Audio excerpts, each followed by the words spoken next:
As some of you guys already know, the San Francisco 49ers have released long snapper Taybor Pepper. We're going to get into his farewell message, and the 49ers are already connected to his potential replacement. And his replacement has started a conversation. I'll say it like that. But we'll get into that. Also, to Kyle Juszczyk. He is at the Steelers facility today. We actually have an image of that. We'll take a look at that as well. And also, there is a potential chance the 49ers could land a center. I just don't know if it's a center that you guys want. We'll see. We'll talk about all of that right now. But let's get into the farewell from Taybor Pepper. He says, "Thank you, faithful. Wanted to end my career with the 49ers, but I've still got some years left in the tank. Love all the amazing players I've gotten to share the field with during my time. I'll deeply miss all the amazing support staff that continue to keep the organization moving." So obviously, Taybor Pepper finds his way out. It was kind of an interesting move because really not much of a savings in any regard. So it just felt like the 49ers were moving on. But who are they moving on to? Well, that's who we are going to be discussing next. It is being reported by Aaron Wilson that the 49ers are legitimately interested in 39-year-old former Texans long snapper John Weeks. Now, to last in the NFL till you're 39 years old is freaking impressive. Like, typically it's quarterbacks that we're talking about playing in the league that long, maybe kickers. Long snappers, it's interesting because long snappers still have to tackle. They still got to run down the field on punt return or punt coverage, I should say, and go tackle. It's not just field goals that they're snapping for. So 39 years old. I had Texans creator who follows me said he's a great guy. I would imagine he's a great guy if he's got a captain's patch, and he's been been in the league for that long. Definitely looking 39 for sure in the photo that is Lee's showing right here. But I guess it's a good thing that they have a backup plan in mind. So we'll see. We'll see if that's who ultimately gets signed by the San Francisco 49ers.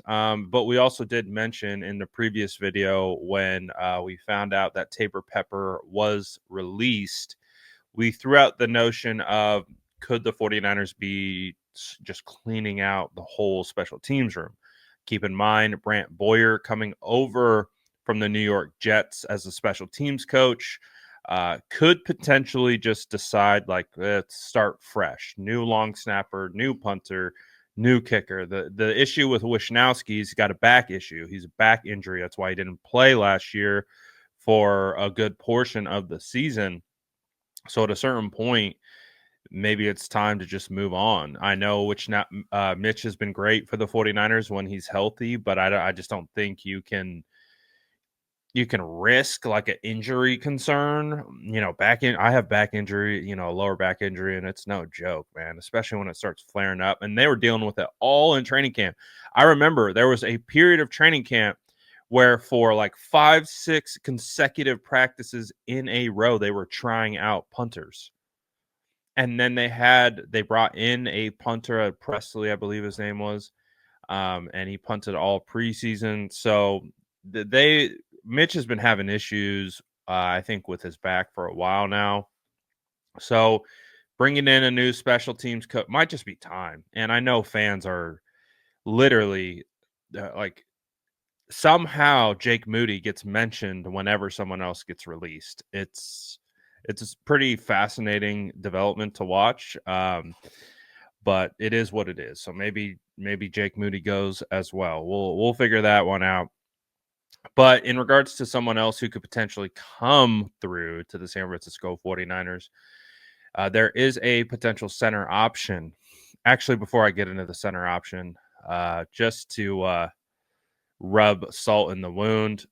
Here is an image of Kyle Juszczyk at the Steelers facility, looking over their practice field as he is currently there right now visiting. And I would assume that seems like a great spot for him to sign. So we'll see if that's where he ultimately lands with Mike Tomlin. But we shall see. Like I said, I'm sorry, just a little salt in the wound, still fresh. This is the player that maybe the 49ers could potentially sign. You have the Vikings, who are planning on releasing Garrett Bradbury. They're trying to trade him. Doesn't look like it's going to come to fruition. They already signed his replacement, Ryan Kelly. And Bradbury was a first-round pick in 2019. He started 88 games for Minnesota. He also will be turning 30, so he's not a spring chicken. But there is an interesting element to it. You know, the 49ers did play him last year, so they will have tape of their defense going against him. And on top of that, Chris Forrester happened to mention his name at the end of December. He talked about how they were really high on Bradbury coming out of the draft. And I forget the exact context of what he was like specifically talking about. But you know, he said his name and said that he was a player that they were very high on in the draft process. He was a draft crush of mine. I wanted the 49ers to draft him. But you know, doesn't sound like it's panned out all the way. I mean, he has been on the Vikings since 2019 and started pretty much every game for them since then. He is, I think, a better run defender than he is a pass protector. He graded out pretty well. I'm not a big fan of PFF grades. I don't judge offensive linemen through these, but we can use it as a reference point. He graded out as the 14th best run blocking center in the league last year. However, in pass blocking, he was 55th out of 64 total graded centers. So, you know, not ideal in that regard, but I do know he is a good run blocker.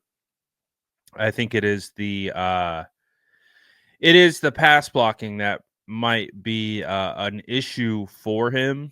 But again, for me to really understand that, because a lot of times you're not going to get centers one-on-one with defensive tackles. So your guards are helping a lot. So typically that's like you have to pick up stunts. You got guys slanting all over the place. So I would want to hop into his tape to be able to tell you that he's good or not. It doesn't sound like he's got the best reputation right now, which is why he's probably getting released and being replaced. But I mean, hey, you never know. You never know how it's going to look. And you know, for reference sake, I remember diving into the tape with Jonathan Feliciano, and New York Giants fans said, "This guy stinks," and they just came at me because I was like, "Oh, this guy's good." I told you guys, like, we got a starter for cheap in Jonathan Feliciano, and the Giants fans were like, "Oh, this guy sucks. This guy's terrible." Blah blah blah. Jonathan Feliciano was good, and we all saw it. We all saw it with our own eyes. When he was on the field, he played really well for the San Francisco 49ers. So again, for me, I don't watch Bradbury. I only study the 49ers offensive line or draft picks. So if they were to sign him, I would still have to go into the tape to be able to determine that we got like a Feliciano type player. But it is an option. It is a potential, and maybe there is some correlation because Forrester did mention him. So I don't know if the 49ers are going to add him. We'll see. But let me know what you guys think about all this stuff. The Taybor Pepper potential, clean sweep of the special teams room. Kyle Juszczyk with the Steelers, Bradbury potentially to the 49ers. You guys let me know in the comments below. And as always, make sure to like and subscribe for more updates.